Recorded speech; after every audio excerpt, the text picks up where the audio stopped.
بسم اللہ الرحمن الرحیم۔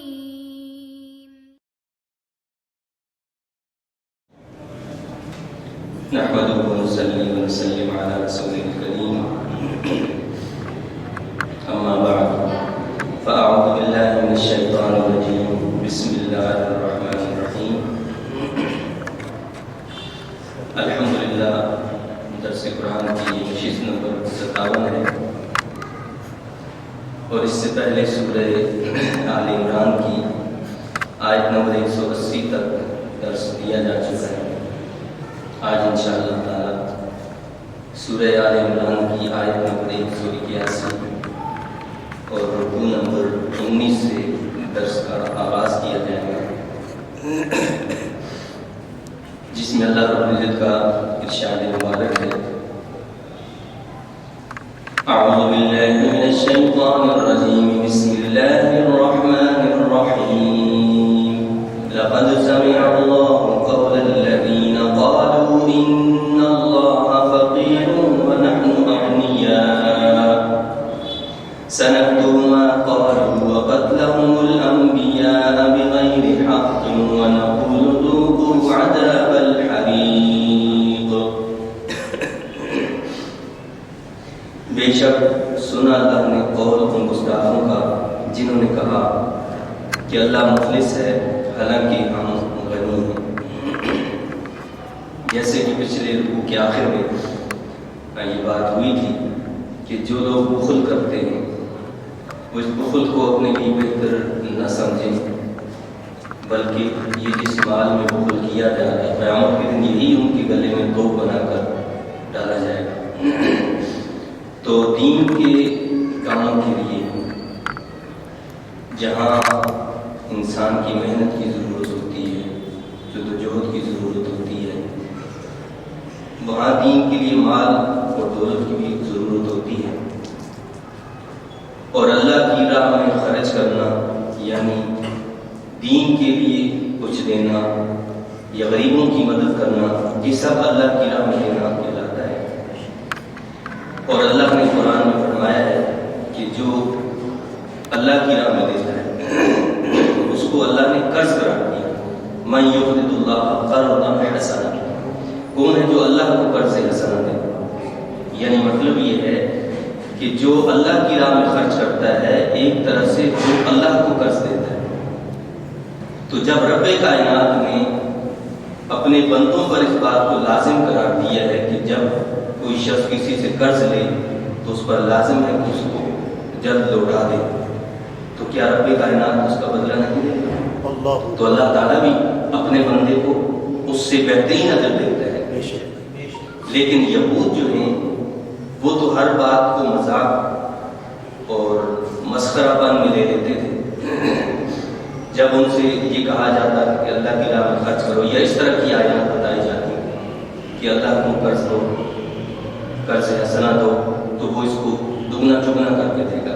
وہ سود خور تھے، رشوت خور تھے، حرام کے دلدادہ تھے، تو کہنے لگے کہ یہ مسلمانوں کا خدا تو نعوذ باللہ محتاج ہے، فقیر ہے، اور ہم غنی ہیں، اسی لیے تو ہم سے مانگا جاتا ہے۔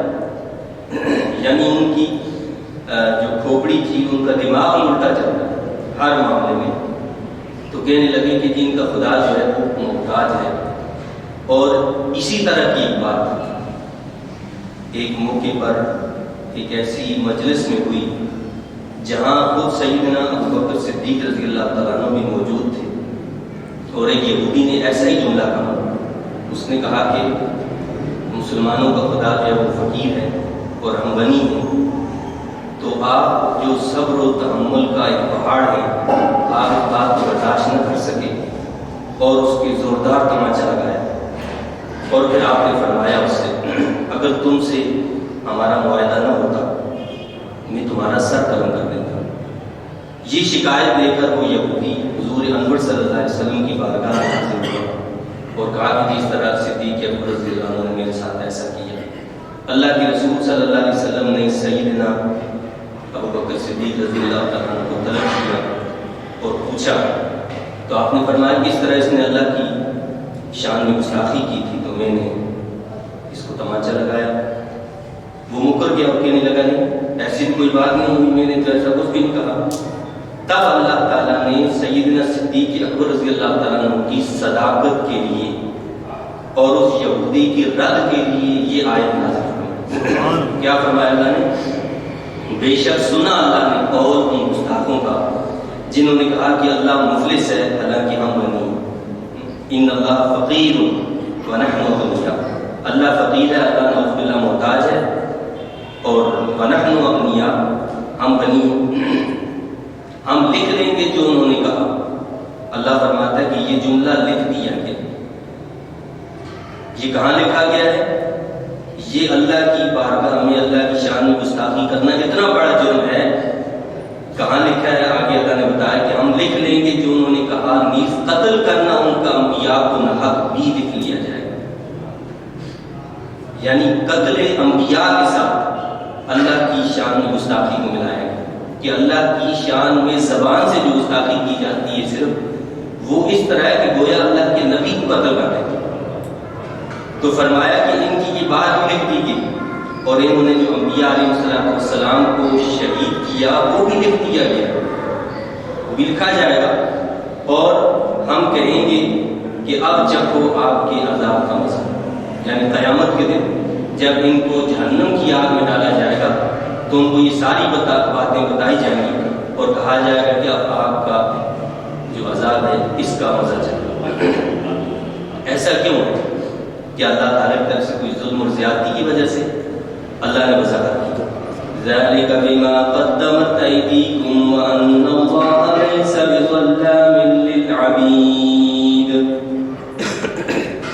یہ بدلہ ہے اس کا جو آگے بھیجا تمہارے ہاتھوں نے, اور یقیناً اللہ تعالیٰ نہیں ظلم کرنے والا اپنے بندوں پر.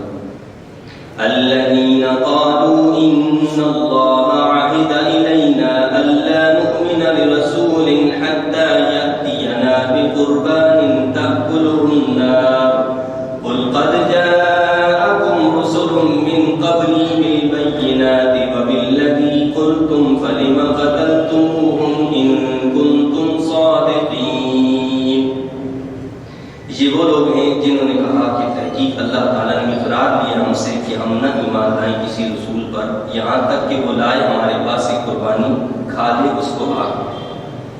یوں یہودیوں کا پھر ذکر ہے جو بار بار پروانہ بنا, ایمان قبول نہ کرنا ہو, کسی بات کو تسلیم نہ کرنا ہو تو انسان بہانے بناتا رہتا ہے, عذر کرتا رہتا ہے, ادھر کی ادھر کی ادھر مارتا رہتا ہے. یہی بات تھی یہودیوں میں, ایمان تو لانا نہیں تھا تو کہنے لگے نہیں جی اللہ نے تو ہم سے یہ وعدہ لیا ہے کہ ہم اس وقت تک کسی نبی پر ایمان نہیں لائیں گے جب تک کہ وہ ہمارے سامنے ایک ایسی قربانی نہ کرے جسے آگ آئے اور کھا جائے, یہ معجزہ دکھا دے, تب ہم ایمان لائیں گے. حالانکہ ان کی کتابوں کے اندر کوئی ایسی بات موجود نہیں, نہ تورات کے اندر یہ بات موجود ہے, نہ انجیل کے اندر یہ بات موجود ہے, بلکہ اس کے برعکس یہ بات ضرور موجود ہے جس کا آگے اللہ نے ذکر کیا ہے کہ اللہ کے بعض نبیوں نے یہ معجزہ بھی دکھایا جس کو وہ طلب کر رہے ہیں حضور نبی پاک صلی اللہ علیہ وسلم سے. اور یہ معجزہ دکھانے کے باوجود ان کے ساتھ انہوں نے کیا سلوک کیا, ان کی اپنی کتابیں بتاتی کہ ان کے ساتھ کیا سلوک کیا, کہ ان میں سے بعض کو قتل کر دیا گیا.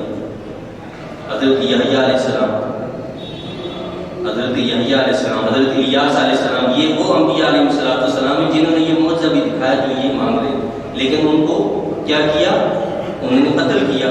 تو فرمایا اللہ تعالیٰ نے کہ یہ کہتے ہیں کہ ہم سے اللہ نے اقرار لیا ہے کہ ہم ایمان نہ لائیں کسی رسول پر یہاں تک کہ وہ لائے ہمارے پاس ایک قربانی, کھا لے اس کو آپ فرمائیے کہ محبوب صلی اللہ علیہ وسلم آج بھی تمہارے پاس رسول مجھ سے پہلے بھی دلیلوں کے ساتھ اور اس معجزے کے ساتھ بھی جو تم کہہ رہے ہو, تو کیوں قتل کیا تھا تم نے انہیں؟ اگر تم سچے ہو, اگر سچے ہو تو پھر ان کو کیوں قتل کیا جنہوں نے اس معجزے کو پیش کیا؟ تو جب دلیل سے کوئی بات ثابت ہو جائے, دلیل شرعی سے, تو اسے مان لینا چاہیے.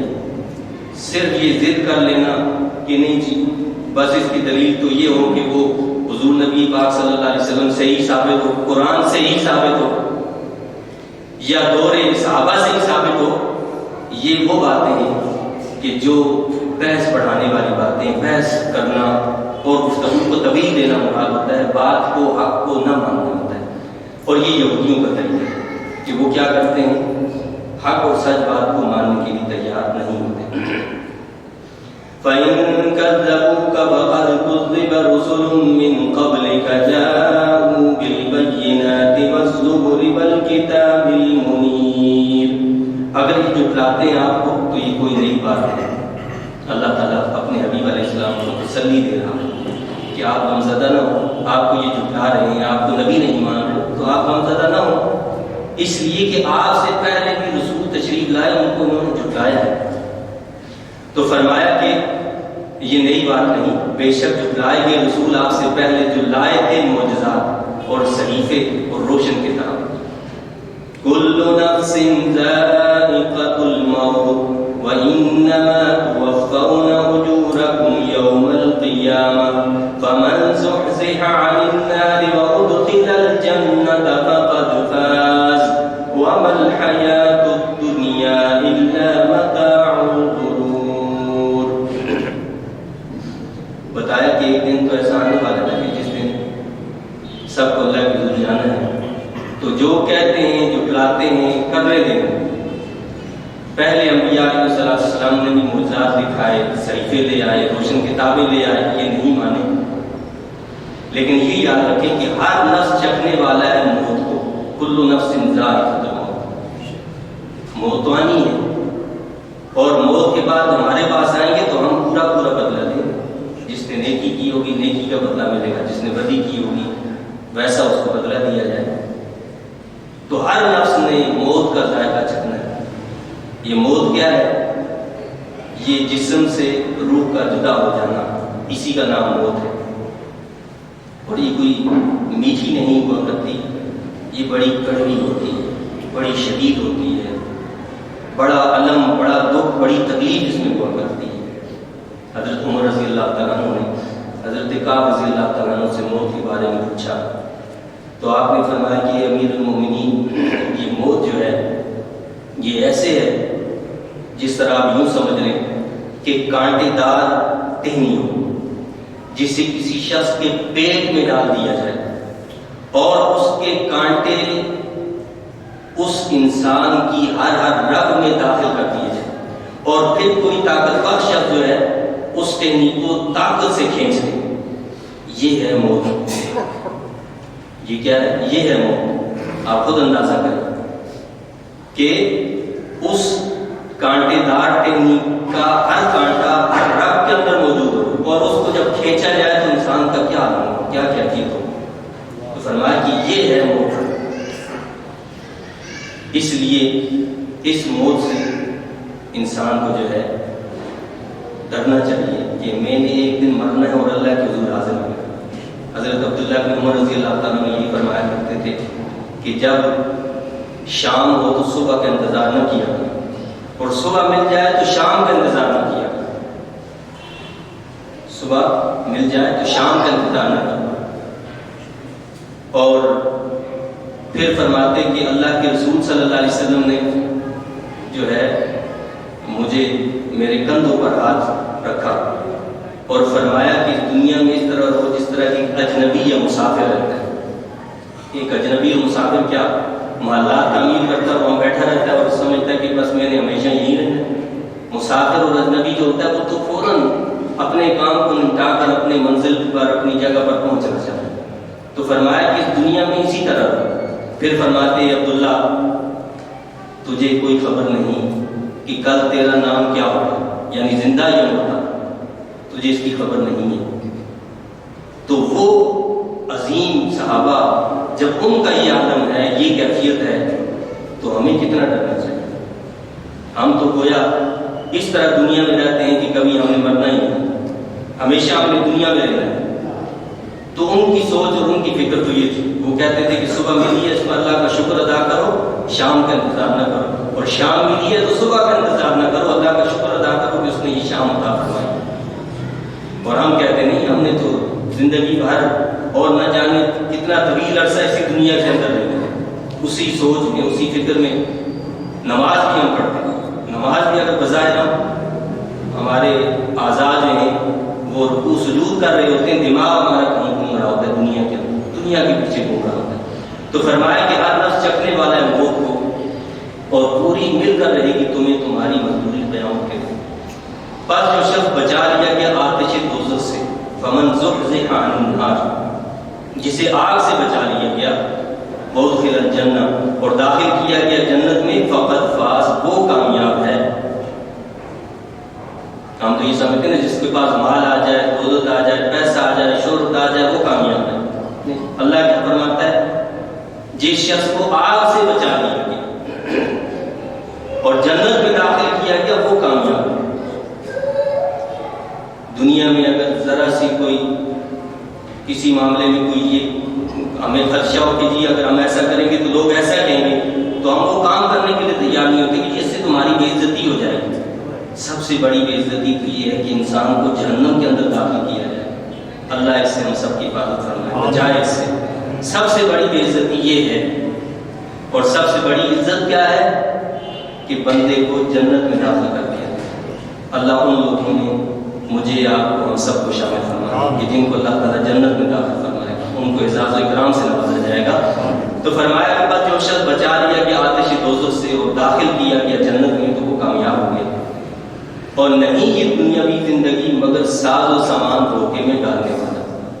دنیا کا سارا ساز و سامان انسان کو دھوکے میں ڈالنے والا. یہاں کی زیب و زینت، یہاں کے تعیشات، یہاں کی عیش و عشرت، یہاں کی رنگینیاں، یہ سب کیا ہے؟ فرمایا کہ یہ تو دھوکے میں ڈالنے والا سامان ہے. بندہ ہے مومن کبھی اس دھوکے میں نہیں آیا کرتا، بلکہ اس کی نظر کہاں رہتی ہے؟ اپنی منزل پر، اپنی آخرت پر رہتی ہے کہ میں نے اپنے رب کے حضور جانا ہے ہمیشہ کے لیے، تو وہاں رہنا ہے. اس کی نظر وہاں رہتی ہے. مزید آگے بتایا ہے کہ کوئی یہ سمجھتا ہو کہ دنیا کے اندر عیش و عشرت مل جائے اور یہاں آرام سے زندگی گزارے، یہی کامیابی کی ضمانت ہے. آخرت میں بھی ایسا نہیں، بلکہ کیا ہوگا؟ لَتُبْلَوُنَّ فِي أَمْوَالِكُمْ وَأَنفُسِكُمْ وَلَتَسْمَعُنَّ مِنَ الَّذِينَ أُوتُوا الْكِتَابَ مِنْ قَبْلِكُمْ وَمِنَ الَّذِينَ أَشْرَكُوا أَذًى كَثِيرًا وَإِن تَصْبِرُوا وَتَتَّقُوا فَإِنَّ ذَلِكَ مِنْ عَزْمِ الْأُمُورِ. یقیناً تم آزمائے جاؤ گے اپنے مالوں سے اور اپنی جان سے. ایمان جو ہے وہ پھولوں کی سیج نہیں، بلکہ یہ تو کانٹوں کا بستر ہے. ہم یہ سمجھے کہ ایمان لے آئے تو اب تو بس ہم آرام سے زندگی گزاریں گے. نہیں، اللہ نے فرمایا کہ ضرور آزمائش تمہاری کی جائے گی. جو ایمان لایا اس کی آزمائش ہوگی، مال کے ذریعے سے بھی، جان کے ذریعے سے بھی آزمائش کی جائے گی. اور کیا ہوگا؟ اور یقیناً تم سنو گے ان سے جنہیں دی گئی کتاب تم سے پہلے، اور ان لوگوں سے جنہوں نے شرک کیا، اذیت دینے والی بہت باتیں. کفار سے، مشرکین سے اذیت ناک باتیں بھی سنو گے. کبھی تمہیں دھمکیاں دی جائیں گی، کبھی تمہیں کہا جائے کہ ہم تمہیں ایک لقمہ بنا دیں گے، کبھی کچھ کہا جائے گا، کبھی کچھ کہا جائے گا. سب طریقے طور استعمال کیے جائیں گے. یہ سارا کچھ ہوگا تمہارے ساتھ. لیکن کیا ہے؟ اور اگر تم ان دل آزاریوں پر صبر کرو. یہ ہے ایمان کو اللہ نے بتایا اس کا طریقہ کہ ایسے حالات میں تم نے کیا کرنا ہے؟ اگر تم ان دل آزاریوں پر صبر کرو اور تقوی اختیار کرو. صبر و تقوی یعنی صبر ان کی اذیتوں پر، اور تقوی اس بات پر کہ تم ان پر کوئی زیادتی نہ کرو. بھائی حد سے تجاوز اگر انسان کرے گا تو اگر وہ مظلوم بھی ہو تو ظالم بن جائے. تو حد کے اندر رہنا ہے، یعنی زیادتی نہیں کرنی، اور تقوی اختیار کرو. تو کیا فرمایا؟ تو بے شک یہ بڑی ہمت کا کام ہے. وَإِذْ أَخَذَ اللَّهُ مِيثَاقَ الَّذِينَ أُوتُوا الْكِتَابَ لَتُبَيِّنُنَّهُ لِلنَّاسِ وَلَا تَكْتُمُونَهُ فَنَبَذُوهُ وَرَاءَ ظُهُورِهِمْ وَاشْتَرَوْا بِهِ ثَمَنًا قَلِيلًا فَبِئْسَ مَا يَشْتَرُونَ. اور یاد کرو جب لیا اللہ تعالیٰ نے پختہ وعدہ ان لوگوں سے جنہیں کتاب دی گئی کہ تم ضرور کھول کر بیان کرنا اسے لوگوں سے اور نہ چھپانا اس کو، تو انہوں نے الٹا پھینک دیا اس وعدے کو اپنی پشتوں کے پیچھے. یہودیوں سے یہ وعدہ تھا، نصارہ سے یہ وعدہ تھا کہ تمہیں یہ جو کتاب دی گئی ہے، یہ تورات جو انجیل یہ کتابیں دی گئی ہیں، ان میں سے کوئی بات چھپانی نہیں، ان ساری باتوں کو لوگوں کے سامنے بیان کرنا ہے، بتانا ہے۔ وہ کیا کرتے تھے؟ حضور انور صلی اللہ علیہ وسلم کی جو بشارتیں تھیں، جو خوشخبریاں تھیں، جو آپ کی تعریف تھی، جو آپ کی توصیف تھی، جو آپ کی نعت تھی، اس کو چھپا دیتے تھے، لوگوں کے سامنے بیان ہی نہیں کرتے۔ اللہ نے فرمایا کہ ہم نے تم سے وعدہ کیا تھا کہ ان ساری چیزوں کو بیان کرنا، لیکن انہوں نے بس کچھ ڈال دیا، اور کیا کیا؟ انہوں نے خرید لی اس کے بس تھوڑی سی قیمت، بس صرف ایسی باتیں بتاتے تھے جس سے لوگ خوش ہو جائیں اور جس کے عوض کچھ مال مل جائے۔ یہاں یہ بات تو ان کی ہے، یہود و نصارہ کی ہے، لیکن اس میں درس ہمیں بھی دیا گیا، مسلمانوں کو بھی دیا گیا۔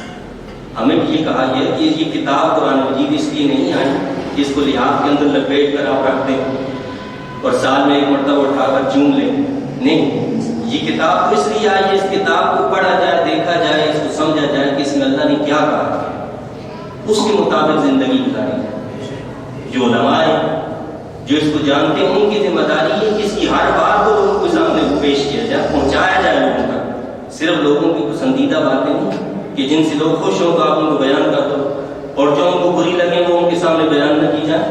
یہ تو دین کو بھی بیچنا ہوگا، یہ تو پھر دین کو بیچنا ہے کہ لوگوں کو ایسی باتیں بتاؤ جن سے وہ خوش ہو جائیں، ہماری جیب گرم ہو جائے، اور ایسی باتیں مت بتاؤ کہ جن سے وہ ناراض ہو جائیں اور ہم سے دور ہو جائیں۔ تو نہیں، دین کا جو کام کرنے والے ہیں ان کی یہ ذمہ داری ہے کہ اللہ نے جو کچھ بتایا ہے، اللہ کے رسول صلی اللہ علیہ وسلم نے جو بیان فرمایا، اس کو پورا ویسے ہی لوگوں کے سامنے بیان کیا جائے، پہنچا دیا جائے۔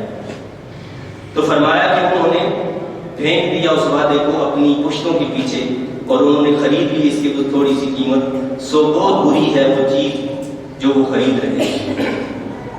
لا تحسبن الذين يفرحون بما أتوا ويحبون أن يحمدوا بما لم يفعلوا فلا تحسبنهم بمفازة من العذاب ولهم عذاب أليم۔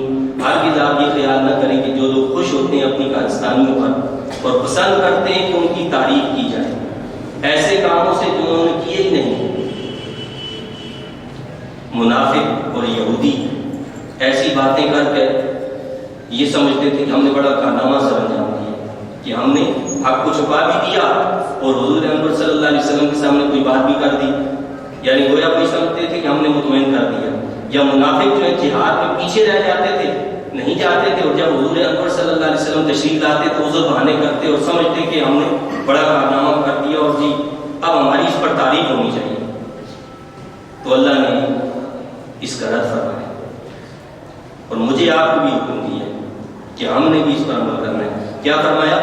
ہرگز آپ یہ خیال نہ کریں کہ جو لوگ خوش ہوتے ہیں اپنی کارستانیوں میں، جو خود پسند ہیں، جو فخر اور غرور کرتے ہیں، جو یہ سمجھتے ہیں، جو یہ چاہتے ہیں کہ لوگ ہماری تعریف کریں، بس چاہے آپ غلط ہوں تب بھی ہماری تعریف کریں، جو کام ہم نے نہیں کیے اس پر بھی ہماری تعریف کی جائے کہ جنہوں نے تو یہ کام بھی کیے، ہم نے نہیں کیے لیکن کہا جائے کہ انہوں نے یہ کام بھی کیے۔ حدیث شریف میں آتا ہے کہ جو خود پسند ہوتا ہے، یہ خود پسندی کا عمل جو ہے، یہ ایک موقع پر ایک مرتبہ صرف اگر کوئی خود پسندی کرتا ہے وہ 70 سال کی عبادت اس کی غارت ہو جاتی ہے۔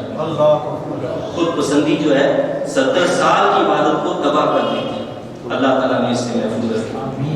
گو کہ ہم اسی میں مبتلا ہیں کہ ہم یہ چاہتے ہیں کہ بس لوگ ہماری تعریفوں کے پل باندھتے ہیں، اور جو ذرا اس کے برعکس ہو جائے تو ہمیں وہ ہضم نہیں ہوتا۔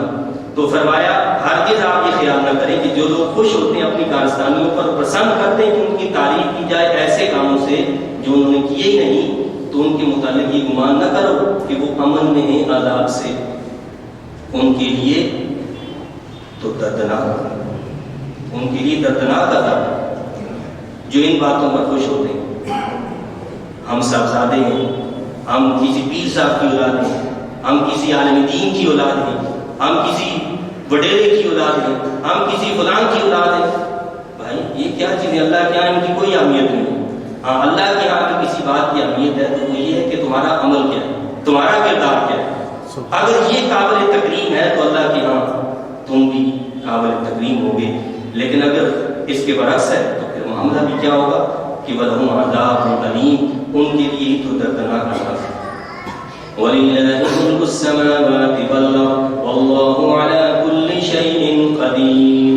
اور اللہ ہی کے لیے بادشاہی آسمان و زمین کی، اور اللہ تعالیٰ ہر چیز پر پوری طرح قادر ہے.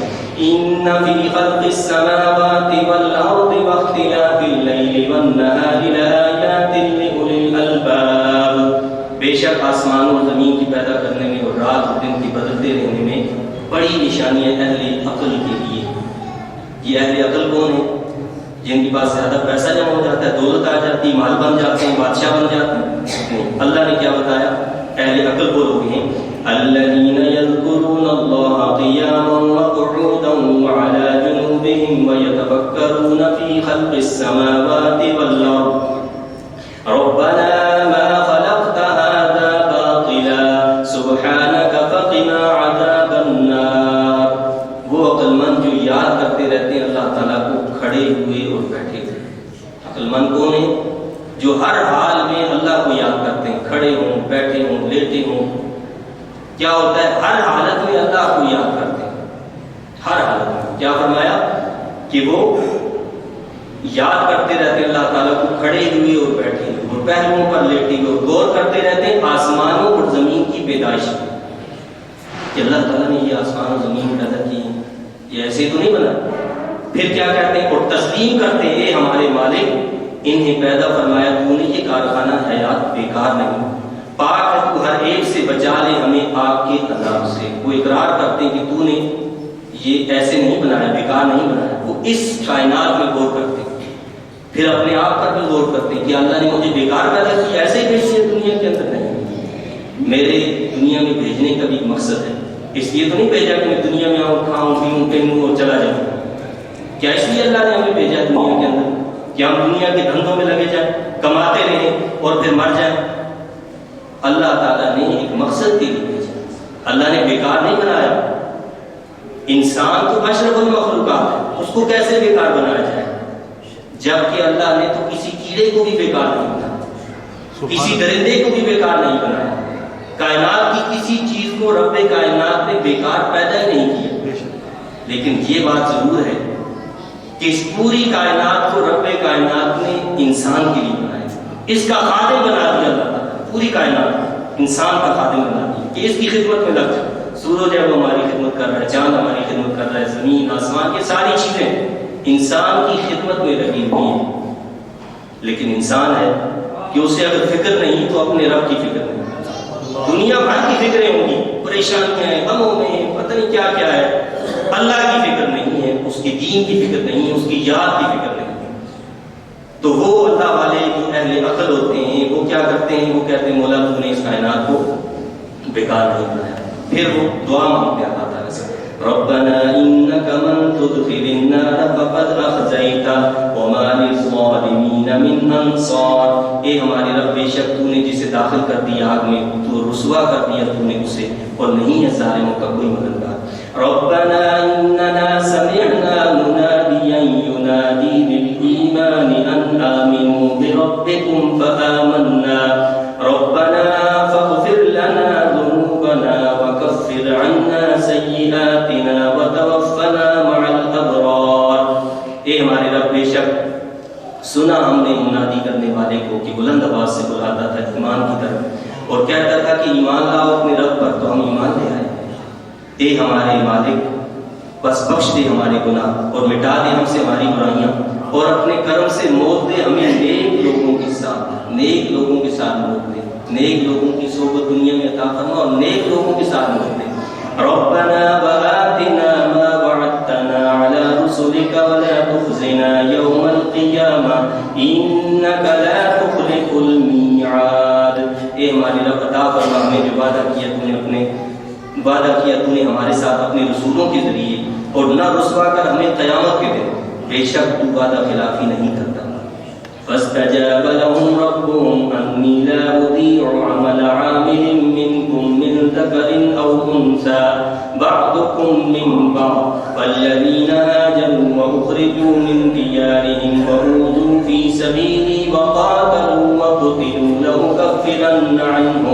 لأكفرن عنهم سيئاتهم ولأدخلنهم جنات تجري من تحتها الأنهار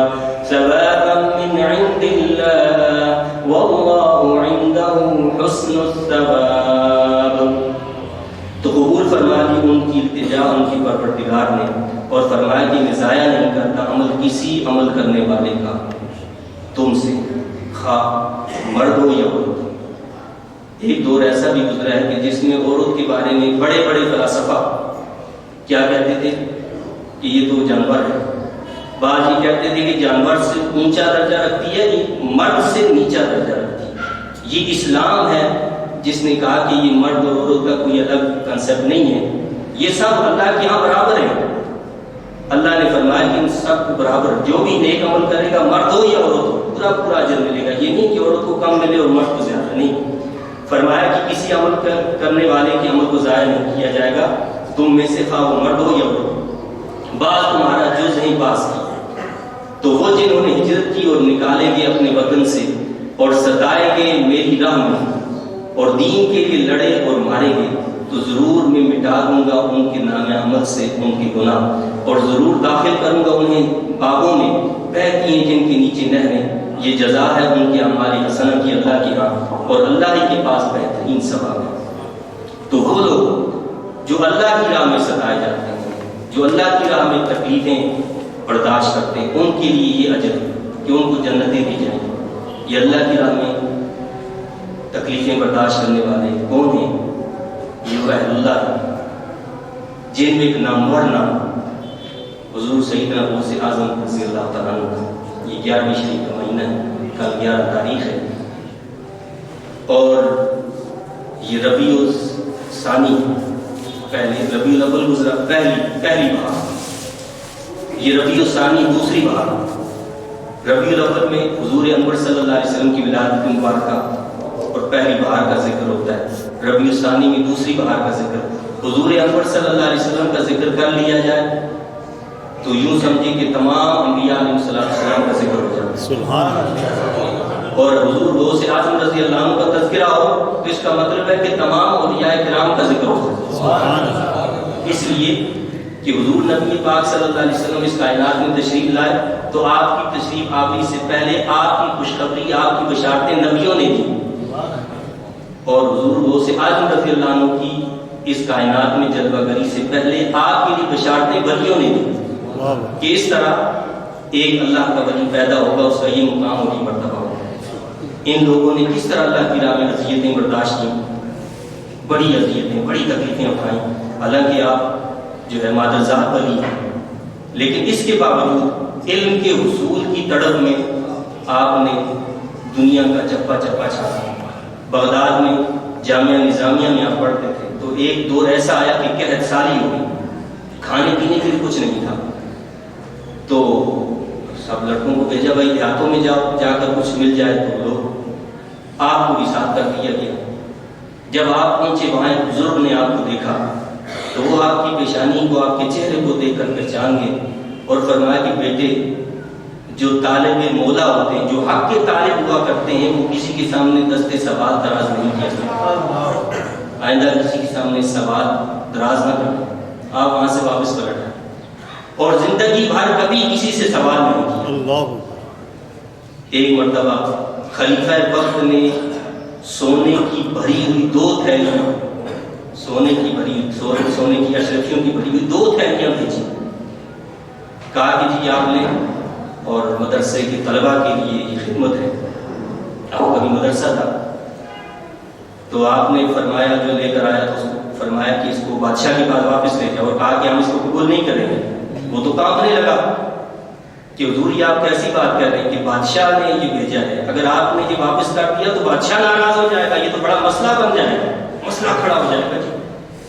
جی بادشاہ کو آپ کہیں گے جی نہیں قبول نہیں کیا تھے تو بادشاہ کا کیا عالم ہوگا. فرمایا کہ واپس لے جاؤ، نے تمہیں کہا. پھر آپ نے اسی کے سامنے ان تھیلیوں کو پکڑا اور ہاتھوں میں دبایا تو خون بہنے لگا. تو آپ نے اس سے کہا کہ جاؤ بادشاہ کو دو اور اس کو یہ کہو کہ لوگوں پر، غریبوں پر ظلم کرنا چھوڑ دے. بصورت دیگر اب اتنا خون بہا دیا جائے گا یہاں سے کہ تمہارا جو مال ہے وہ بھی اس کے اندر بہہ جائے گا، وہ بھی اس کے اندر کیا ہوگا، بہہ جائے گا. یہ ہے اللہ والے. اور جنہوں نے اس طرح اللہ کی عبادت کی کہ آپ کو مشہور واقعہ ہے کہ ایک مرتبہ عبادت کر رہے تھے تو ایک بجلی چمکی، آواز آئی کہ عبد القادر میں تمہارا رب ہوں اور میں نے تمام نمازیں اور یہ ساری چیزیں تم پر معاف کر دی ہیں۔ آپ نے پڑھا لا حول ولا قوت الا باللہ۔ ہمیں تو کوئی ایسی بھنک بھی محسوس ہو جائے تو ہم کہتے ہیں بہت بڑے ولی بن گئے، تو آپ نے فرمایا لا حول ولا قوت الا باللہ۔ اس نے دوسرا بار کیا، اس نے کہا کہ اس مقام و مرتبے پر پہنچ کر میں نے 70 اولیاء کو جو ہے گمراہ کیا ہے، تمہیں تمہارے علم نے بچا لیا۔ آپ نے پھر لا حول پڑھی، لا حول ولا قوت الا باللہ، اور فرمایا کہ علم جب تمہیں نہیں بچا سکا، اے شیطان تجھے جب علم نہیں بچا سکا، تو فرشتوں کا بھی استاد تھا، علم تھا میرے پاس اتنا، مجھے میرے علم نے نہیں، مجھے تو میرے رب کی فضل نے بچایا۔ تو آپ نے فرمایا کہ کبھی حرام چیز جو ہے وہ اللہ کے نیک بندے پر حلال کیسے ہو سکتی؟ کبھی بھی نہیں ہو سکتی۔ جو چیز اللہ کے رسول صلی اللہ علیہ وسلم پر حلال نہیں ہوئی وہ کسی دوسرے پر کیسے حلال ہو سکتی؟ تو یہ ہمیں بنیاد دی ہے، یہ تعلیم دی ہے اور اس پر چلنے کے لیے کہا اور حکم دیا۔ آپ اپنی تعلیمات میں فتوح غیب میں آپ یہ لکھتے ہیں کہ جب تمہاری پریشانی ہو اپنے رب سے التجا کرو، جس نے پریشانی دی ہے وہی پریشانی کو دور بھی کر سکے، وہ تمہاری پریشانی کو ضرور دور کرے گا۔ تو اللہ تعالیٰ سے دعا التجا ہے کہ اللہ تعالیٰ مجھے آپ کو ہم سب کو اپنے نیک و صالحین کے نقش قدم پر چلنے کی توفیق عطا فرمائے، ان کی محبت عطا فرمائے، اور جس طرح انہوں نے زندگی اللہ کی یاد میں بسر کی اسی طرح اللہ تعالیٰ ہمیں بھی اپنی یاد میں زندگی بسر کرنے کی توفیق دے۔ آمین۔ وآخر دعوانا الحمد للہ۔